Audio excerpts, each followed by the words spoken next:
Setiap hari, tanpa kita sadari, udara yang kita hirup semakin tercemar. Asap kendaraan, pembakaran sampah, hingga rokok di jalanan menjadi bagian dari kehidupan sehari-hari kita. Kadang, kita hanya mengeluh sesak nafas atau merasa tidak nyaman. Tapi sebenarnya, ini bukan hanyalah masalah kesehatan pribadi. Ini adalah masalah lingkungan yang lebih besar. Udara adalah hak setiap warga negara, terutama udara yang bersih.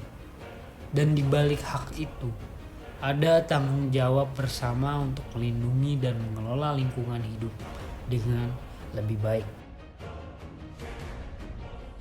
Dalam video ini, saya akan menjelaskan bagaimana hukum Indonesia mengatur pelindungan dan pengelolaan lingkungan hidup, serta bagaimana implementasinya di lapangan.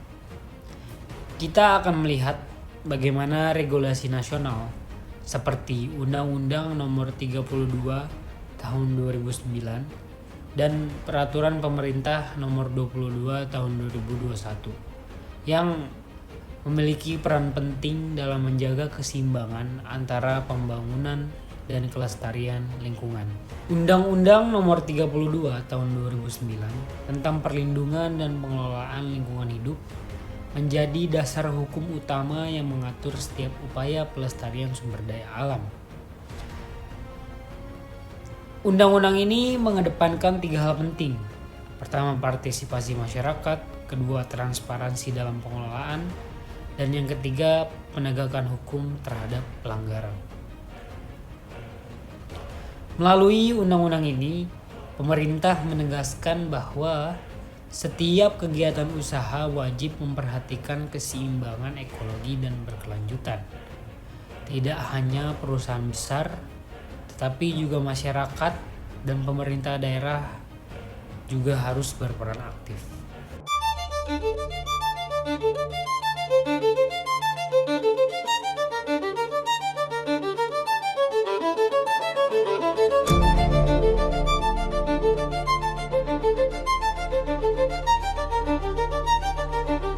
Kemudian peraturan pemerintah nomor 22 tahun 2021 yang hadir untuk memperjelas implementasinya.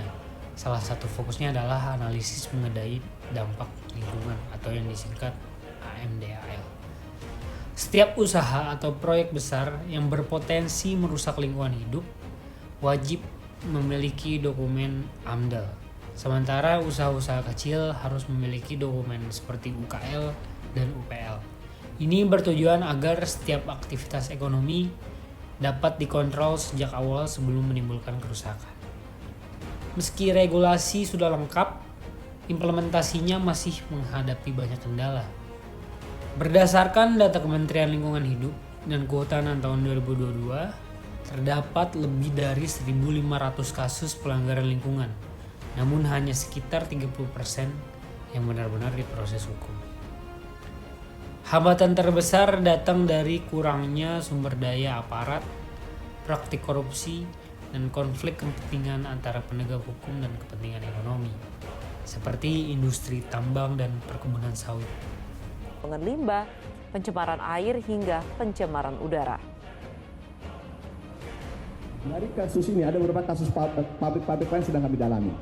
Tentu kami akan lakukan tindakan hukum terkait para pelanggar, baik itu berkaitan pencemaran udaranya, pembuangan limbah B3-nya, maupun juga.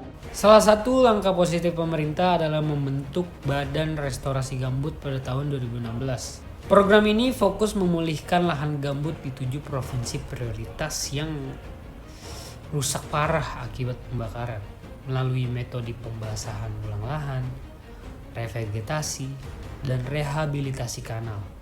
BRG berupaya mengembalikan fungsi ekologis gambut sebagai penyimpan karbon alami. Susi Pujiastuti memaparkan berbagai upaya dan strategi pengendalian perubahan iklim yang dilakukan Indonesia dalam pertemuan tahunan United Nations Framework Convention on Climate Change di Katowice, Polandia. Konferensi ke-24 UNFCCC di Polandia atau COP24 kembali mengingatkan bahwa dunia sedang dalam masalah terkait perubahan iklim yang berlangsung cepat. Pertemuan ini akan menghasilkan aturan main global dalam upaya pengendalian perubahan iklim Indonesia telah berkomitmen mengurangi emisi rumah kaca sebesar 29% dengan upaya sendiri pada tahun 2030 dan 41% melalui kerjasama internasional.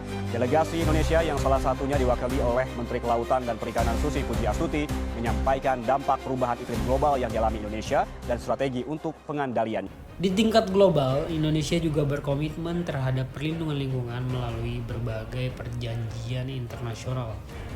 Indonesia telah meratifikasi Konvensi Stockholm 1973, Deklarasi Rio 1992, dan Perjanjian Paris 2015. Di mana di dalam Perjanjian Paris Agreement, Indonesia berjanji menurunkan emisi karbon sebesar 29% pada tahun 2030.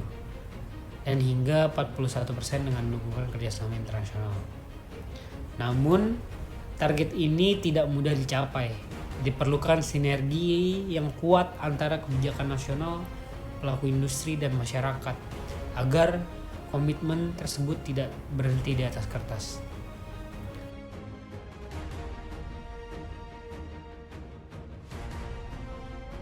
Kita masih ingat bencana besar kebakaran hutan dan lahan pada tahun 2015? Lebih dari 1.200 titik api terdeteksi dan kabut asap tebal menyelimuti Indonesia hingga tetangga seperti Singapura dan Malaysia.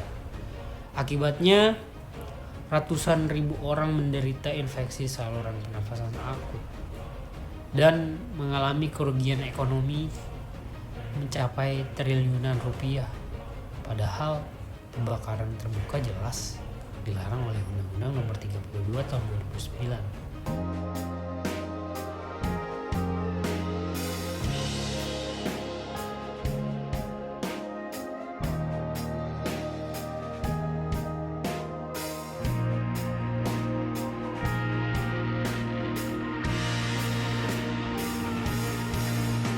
Kasus ini melanggar prinsip no harm rule, yang dimana di dalam hukum internasional yang mewajibkan setiap negara mencegah kerusakan lingkungan yang berdampak pada lintas batas.